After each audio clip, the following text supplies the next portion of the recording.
Everybody loves a good story, and we as humans have been telling stories for as long as we have existed. It's in our nature, so it's natural to love Rimworld, a game that its creator describes as the dynamic story generator, where every action in the game is combined and interpreted as a story in the mind of the player. However, that's not all it is. It is a game as well, a very unforgiving, frustrating, challenging, and fun game. My name is Olden Gold, and this is my experience with Rimworld. I was in a feeling of apathy when I discovered Rimworld. I no longer gained enjoyment and satisfaction from playing my favorite games. It was the complete opposite of an epic gamer moment. That's when I found it. Rimworld.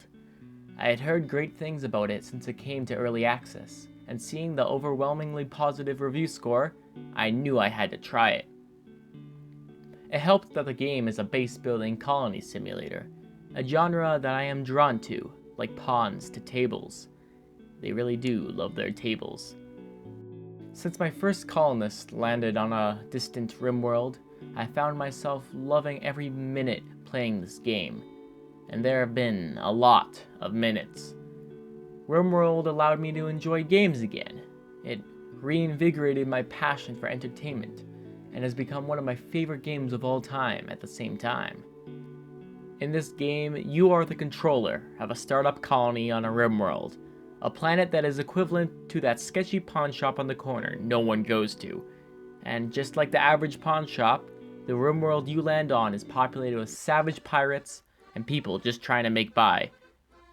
In order to make this colony survive and even thrive, you must make decisions to ensure your survival, be they moral, such as trading and making peace, or less moral, like selling prisoners for profit and organ harvesting. Yes! Yes! Your colonists, known as pawns, are remarkably unique for a game of this genre. Every colonist has their own childhood and adult backstory, traits, and skills. Some colonists are good, others are less good. You can even increase your colonist's unique personality with various mods.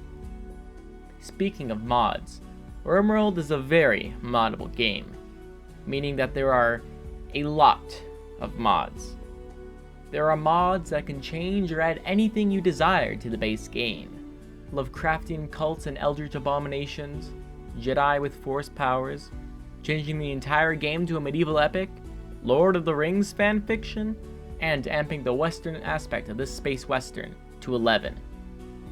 I almost always play with mods. They alter the game to my specific preference on any given day.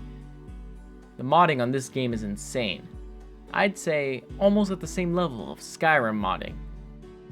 Now when it comes to the core vanilla game, in the time I've been playing this game, it has changed a lot. When I was playing in Alpha 14, instead of the world looking like this, it looked like this. Which just goes to show you how much content Tynan has added to the game over the years, much of it requested by the community. Even before it reached 1.0, it had more content than many other games with far greater development teams and budgets. It gives me hope that outside the AAA studios, there are quality game developers that don't keep just trying to take my money. No, EA, I will not buy your new Sims 4 expansion. You already have 30. Just make Titanfall 3 already, you greedy monsters. I love Rimworld. It's not often that a game can make you feel things again that you forgot about. A game that gives you back your passion. For that, I owe Rimworld far more than $40. And that is why I made this video.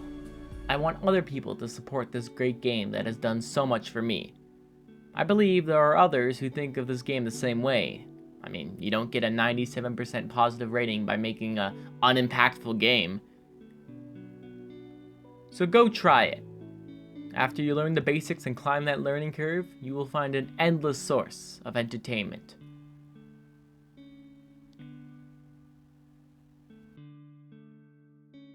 If you liked this video, then consider subscribing for more.